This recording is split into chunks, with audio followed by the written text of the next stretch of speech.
ఈనాటి ప్రారంభోత్సవాలకు నన్ను ఆహ్వానించిన గౌరవనీయులు పీటర్ మేడం ప్రిన్సిపల్ పీటీసీ మామూలు అలాగే సోదరి నగర మేయర్ సుధారాణి మేడం గారికి, అలాగే మా కార్పొరేటర్ అరుణ విక్కర్ గారికి, Ravinder ACP and Shivaji, all DSPs, Ramesh and other DSPs and Sudhakar, Devendra Reddy, చాలా మంది ఉన్నారు. సో మీ అందరితో ఈరోజు ఈ విధంగా ఇంటరాక్ట్ కావడం చాలా సంతోషంగా ఉంది. అలాగే మా సీనియర్ నాయకులు, కాంగ్రెస్ యువ నాయకులకు అందరికీ నా యొక్క హృదయపూర్వక నమస్కారాలు. మా నాన్నగారితో పాటు చేసిన శివకుమార్ అన్న కానివ్వండి, మా అంకుల్ జీవన్ రెడ్డి అంకుల్ కానివ్వండి,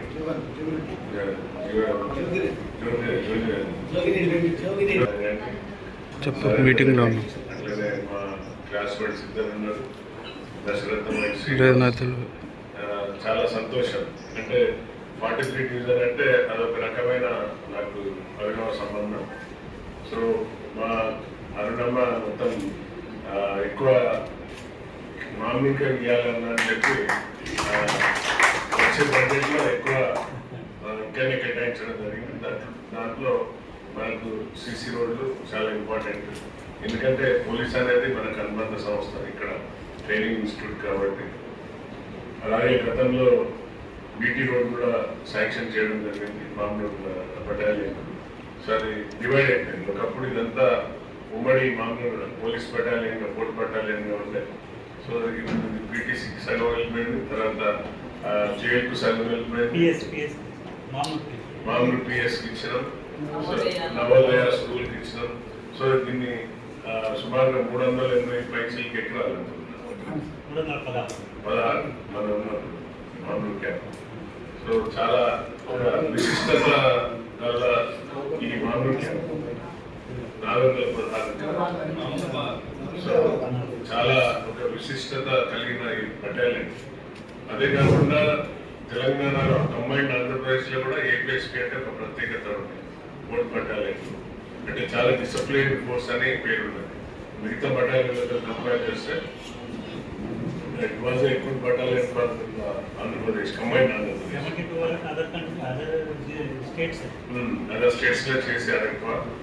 even my father also, Shivakumar father also Assam second world war పోయింది, కాశ్మీర్ పోయింది. చాలా అంటే ఒక హిస్టారికల్ ప్లేస్ మామూలు క్యాంప్. అంటే తెలంగాణ అంటే అప్పుడు రజాకర్ల నుండి తెలంగాణ సపరేట్ అయినాక, ఆంధ్రప్రదేశ్ అవతరణ అయినాక అప్పుడు సర్దార్ వల్లభాయ్ పటేల్తో వచ్చిన ఈ బటాలియన్ అప్పుడు ఒకప్పుడు దీన్ని మైసూర్ రెజిమెంట్ అనేది. మైసూర్ రెజిమెంట్ నుండి అగైన్ హైదరాబాద్ స్టేట్ ఫోర్స్ అయింది. హైదరాబాద్ స్టేట్ ఫోర్స్ తర్వాత మళ్ళీ హెచ్ఎస్ఆర్పి అయింది, హైదరాబాద్ రిజర్వ్ ఫోర్స్ అని. దాన్ని again it was divided into APSP 1, 2, 3, 4 only 4 బటాలియన్లు ఉంటాయి combined Andhra Pradesh. Now so many battalions చాలా ఉన్నాయి. చాలా అంటే ఇక్కడ ఒక డిఫరెంట్ కల్చర్ ఉంటాయి. మీరు పెరిగిన అట్మాస్ఫియర్ ఎట్లా అంటే అంతా నార్త్ ఇండియన్స్ ఎక్కువ ఉండేవాళ్ళు, సౌత్ ఉండేవాళ్ళు. అసలు మన తెలంగాణ వాళ్ళు ఇందులో లేకుండే. తెలంగాణ నుండి ఒక కానిస్టేబుల్ కూడా ఉండకూడదు. 75 వరకు ఎవ్వరు కూడా లేరు. నా ఎస్ఎస్సి 79లో కంప్లీట్ అయింది. దాని తర్వాత అప్పుడు స్టార్ట్ అయింది రిక్రూట్మెంట్ అనేది ఇక్కడ లోకల్ పీపుల్. అప్పటి వరకు Assamese, Punjabi, Tamil Nadu, Kerala and Gurkha, Nepal regiment. So ఇది ఒక రకమైన క్యాంపస్. ఇది ఇలాంటి క్యాంపస్ ఎక్కడ లేదు. సో ఇలాంటి వాతావరణంలో పుట్టి పెరిగి ఒక డిసిప్లైన్ గా సీనియర్స్ చూసి ఇక్కడ నేను స్పోర్ట్స్ గా ఉండి నేషనల్ హాకీ ప్లేయర్ గా వెళ్ళడం ఒక మామూలు క్యాంప్ కంటే ఒక ప్రత్యేకత ఉండేది. పోలీస్ లైన్స్ బాయ్స్ అంటే హాకీ టీం అంటే ఒక ప్రత్యేకత ఉండేది. స్టేట్ లో కూడా మంచి పెద్ద పెద్ద డిస్ట్రిక్ట్స్లలో కప్స్ గెలుచుకొని వచ్చిన ఈ మామూలు క్యాంప్ పెట్టలేదు. స్టిల్ ఇంకా పిల్లలు ఆడుతున్నారు. మా పిల్లలు జూనియర్స్ అందరికీ కూడా.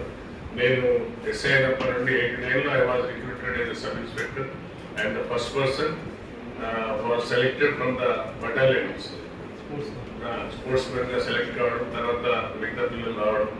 అంతకుముందు రిజర్వ్ సబ్ ఇన్స్పెక్టర్స్ గా Morris and Sunny, D Mohan, Prabhakar నలుగురు అయిండు. సో एजुकेशन అప్పుడు ఒక కహావత్ था कि कांस्टेबल का बच्चा कांस्टेबल होता है,